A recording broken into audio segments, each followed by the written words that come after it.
My son's life finally started after you left. I froze with one hand, still wrapped around a stack of donation envelopes. Patricia Carter stood behind me in the middle of the community fundraiser, smiling like she had been waiting a year for the chance to say those words to my face. Two women from our neighborhood stood beside her, both close enough to hear every syllable. Before I could answer, Patricia tilted her head. He spends every Sunday with someone who actually appreciates him. One of the women glanced at me, then quickly looked away. Patricia noticed. That was the point. For a year, she had told people that I walked away from Daniel because I was selfish, cold, and impossible to please. I had never corrected her. I had protected Daniel's privacy, even when staying quiet made me look guilty. Patricia mistook that silence for permission. I set the envelopes down slowly. Is that what you believe? Her smile widened. Oh, Mimi, you don't have to pretend it doesn't hurt. I almost laughed. Because 5 minutes from then, someone was supposed to walk through those doors. And Patricia had absolutely no idea who he was coming to see. A year earlier, Daniel and I had separated quietly. No screaming match, no lawyers fighting across a table, no social media announcement.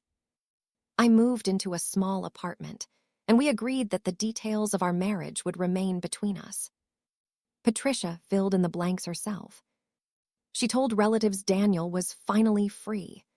She told family friends I had never appreciated him, and apparently, somewhere along the way, she had decided his Sunday plans meant another woman.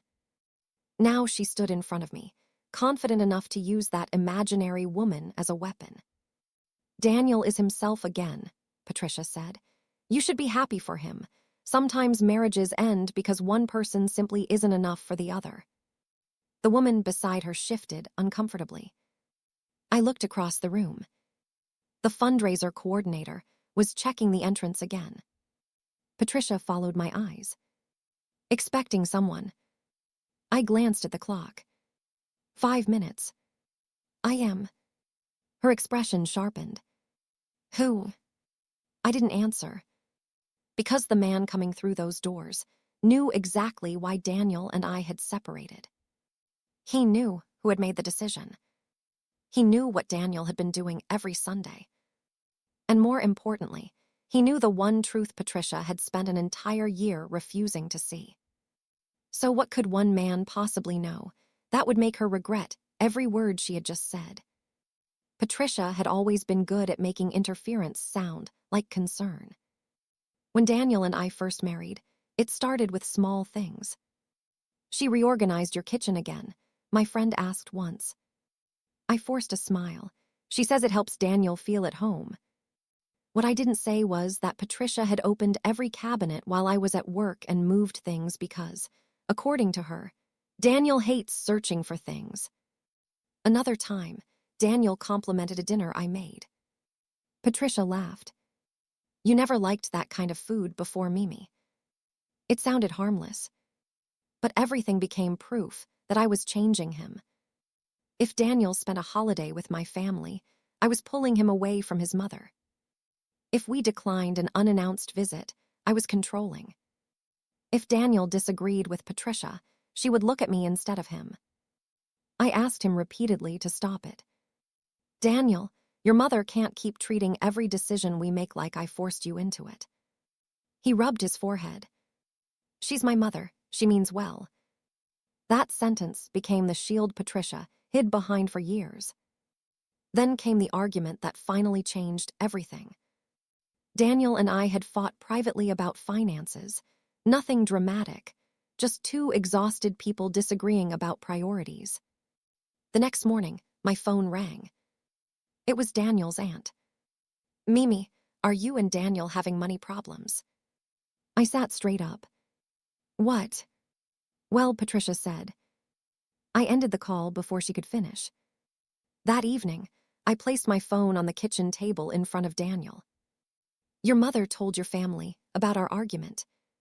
His face changed. She what? She knew details only you and I knew. Daniel stared at the table. For once, he didn't defend her. I said quietly. I can survive disagreements with my husband. I cannot stay married to a man whose mother has a permanent seat inside our marriage. He looked at me for a long time. Then he said something I had waited years to hear. You're right. 3 days later, Daniel was the one who suggested we separate. I need to understand why I keep letting this happen, he said, and I don't know how to fix it while pretending everything is normal. So I moved out. We told almost no one why. Patricia heard only that I had left the house. She built the rest of the story herself. Back at the fundraiser, she folded her arms. Daniel should have listened to me years ago. I looked toward the entrance again. Patricia caught it this time. Waiting for someone. Before I could answer, the double doors opened. A tall man stepped inside, carrying a leather donor folder. I recognized him immediately. And without saying another word to Patricia, I started walking straight toward him. Marcus. Dr. Marcus Hale looked up and smiled as I approached. Mimi, good to see you. He was carrying a donor folder under one arm, dressed more like a fundraiser guest than the family therapist Patricia had once walked away from. Behind me, Patricia was still talking to the two women. Then Marcus looked past my shoulder. His expression shifted. Patricia. The room seemed to shrink. I turned. Patricia's smile was gone. You know him, one of the women beside her asked. Patricia didn't answer. Years earlier, after one of her worst arguments with Daniel, he had convinced her to attend 2 family counseling sessions with Marcus. Marcus had been careful but firm. Daniel's marriage could not stay healthy if Patricia treated every boundary as rejection. Patricia quit after the second appointment. She accused me of using therapy to turn her son against his family. Now Marcus was standing directly in front of her again. He offered a polite nod. It's been a while. Yes, Patricia said tightly. It has. Marcus turned back to me and opened his folder. Oh, before I forget, are we still on for Sunday? Patricia's eyes snapped toward me. Sunday. I said nothing. She stepped closer. Why are you meeting him on Sundays? Marcus immediately raised a hand. I'm afraid I can't discuss private sessions. Sessions. The word landed harder than any argument I could have given Patricia. Her face changed. One of the women beside her frowned. Patricia, who did you say Daniel was seeing? Patricia straightened. I never gave a name. Daniel told me he has plans every Sunday. He said he spends that time with someone important to him. She looked at me. He certainly never said Mimi. I held her gaze. He does have plans every Sunday. Patricia opened her mouth. Then a familiar voice came from directly behind her. With my wife. She went completely still. Daniel stood several feet away, his coat still over one arm. His eyes moved from Marcus, to me, and finally to his mother. Daniel, Patricia whispered. He walked closer. Mom, I think you and I need to finally tell the truth. Patricia stared at Daniel. Your wife. Her voice was barely above a whisper. Daniel stepped beside me. Yes, my wife. That word mattered because despite a year of separation, Daniel and I had never filed for divorce. Patricia looked from him to Marcus. But you told me every Sunday you were spending time with someone who mattered to you. I was. With her. Daniel nodded. Patricia's face tightened. For months I asked you who you were seeing. And I chose not to tell you. The answer stopped her. Daniel explained that whenever she questioned his Sunday plans, he had deliberately kept them private. He had never mentioned a girlfriend. Patricia had created one from the pieces he gave her. Exactly the way she had created her version of our separation. The Sundays are about fixing what happened between Mimi and me, Daniel said. Marcus has been helping us. Patricia looked at me as if I had somehow arranged the entire moment. You're seeing him together. Yes, Daniel said. She lowered her voice. Daniel, people are listening. One of the women who had stood beside Patricia earlier, suddenly, became very interested in the donation table. Daniel didn't move. You weren't worried about people listening when you told them Mimi abandoned me. Patricia's mouth tightened. I was defending you.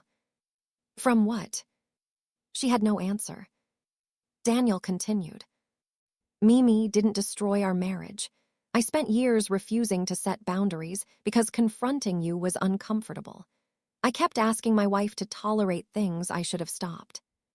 Daniel. No. Patricia went silent. For a year, he said, you've been telling people a story that makes Mimi the villain because it was easier than asking me what actually happened. The two women were looking at Patricia now. Not me. For the first time that evening, Patricia seemed to notice. Daniel reached inside his jacket. I knew what he was about to pull out. Patricia didn't. What is that? She demanded. He started removing a folded document. Patricia suddenly grabbed his arm. Daniel, don't do this here. He looked down at her hand. Then, without raising his voice, he gently removed it from his sleeve. Daniel unfolded the document. Mom, I'm doing this here because you made it public here. Patricia's eyes dropped to the pages. What is that? Our reconciliation plan. For several seconds, she said nothing. Daniel continued before she could create another explanation. I asked Mimi for the separation. Patricia looked up sharply. You? Yes, me. He explained that after years of dismissing my concerns, he had finally understood what I had been trying to tell him. Every time Patricia crossed a boundary and he avoided confronting her, I paid the price. I made Mimi feel like she was the outsider in her own marriage, he said. Separating wasn't me escaping her. It was me admitting we couldn't keep living the same way. Patricia glanced at Marcus. So this was your idea? Marcus remained calm.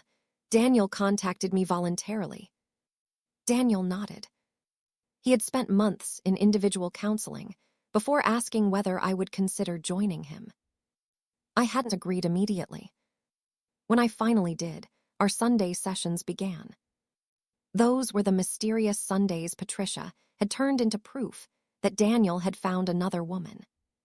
There had never been another woman. There had been therapy. There had been accountability. And eventually, there had been the possibility of reconciliation. Daniel tapped the document. This says we continue counseling, keep separate homes for now, rebuild trust gradually, and establish boundaries with extended family. Patricia looked at me. Her voice became smaller. You're getting back together. We're trying, I said, carefully. Her lips parted, but no quick comeback followed. Finally, she looked at Daniel. I only wanted you to be happy. I know. Patricia seemed relieved for half a second. Then Daniel continued. But wanting the best for me doesn't mean deciding what the best is. The two women who had stood beside Patricia when she insulted me were still nearby. Patricia glanced toward them. Neither woman said anything. She turned back to Daniel. So what happens now? Daniel folded the reconciliation plan. You stop being part of our marriage. Patricia stiffened. I'm your mother. And you'll still be my mother, but you won't get details about our disagreements anymore. You won't show up at our home without asking. You won't tell people what Mimi supposedly thinks or what I supposedly feel. And you won't use relatives to pressure either of us. Patricia stared at him. And if I disagree, then I'll create more distance. Her face hardened. Mimi has finally managed to separate you from your own mother. Daniel answered immediately. No, these are my boundaries, Mom, not hers. That was the moment Patricia had nowhere left to place the blame. Not on me. Not on Marcus. Not on some imaginary woman Daniel supposedly spent Sundays with.